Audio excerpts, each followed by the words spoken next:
Les Françaises et les Français qui sont actuellement à l'étranger et souhaitent rentrer pourront bien entendu rejoindre leur pays. Bonjour, je suis Maxime. Bonjour, je suis Johnny.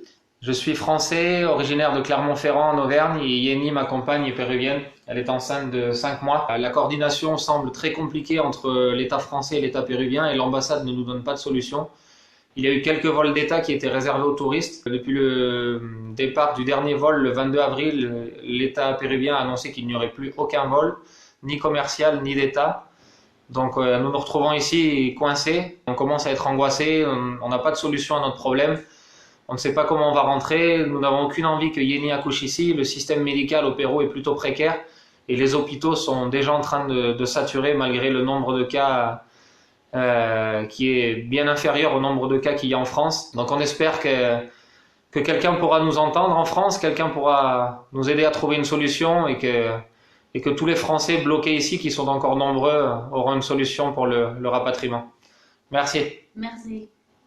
C'est un travail que nous menons nuit et jour dans des situations parfois très compliquées, en particulier aux Français, à nos compatriotes qui sont au Pérou, certains dans la cordillère des Andes, que nous allons réussir à ramener, même s'il faudra passer par l'aéroport militaire, je le leur dis, parce qu'aucun cas ne sera sous-estimé et nous voulons que tout le monde puisse revenir d'une manière ou d'une autre. Il reste aujourd'hui 30 000 dans des situations les plus compliquées, mais toute situation est prise en compte et j'espère que dans 4-5 jours, on pourra voir la fin de cette grande aventure du repli en France. Bonjour, je m'appelle Jean-Michel Gassin, je fais partie des quelques 100, 200, 300 Français qui sont restés coincés au Pérou. On n'arrive pas à savoir le chiffre exactement.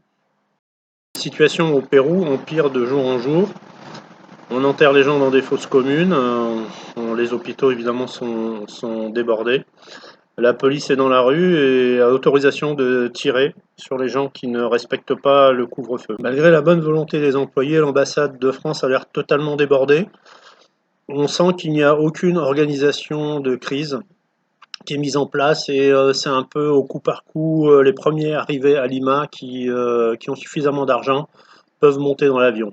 Il y a des familles avec des enfants, des personnes âgées, des gens qui commencent à manquer d'argent, qui commencent à manquer de nourriture, qui commencent à manquer de médicaments.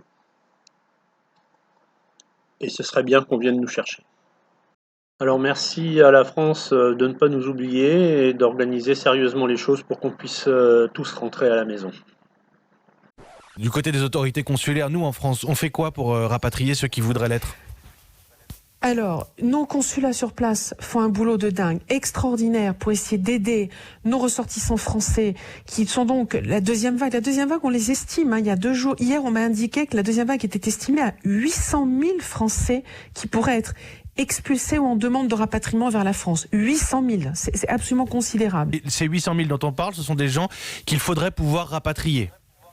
Oui. D'accord. Absolument, qui vont dans les semaines à venir. Ils sont peut-être pas 800 000 à l'heure où je vous parle, mais c'est l'estimation qu'on fait parce que leur nombre va monter progressivement. Nous en avons par exemple aujourd'hui plus de 10 000 en Australie. Qu'est-ce qu'on fait pour eux, Anne Jonte ? Qu'est-ce qu'on fait pour eux ? Alors c'est là que c'est très compliqué. Là, je voudrais lancer un appel parce qu'ils ont besoin, parfois ils sont à la rue. En ce moment, on a des jeunes Français qui dorment dehors en Australie. Et là, on rentre dans une galère terrible.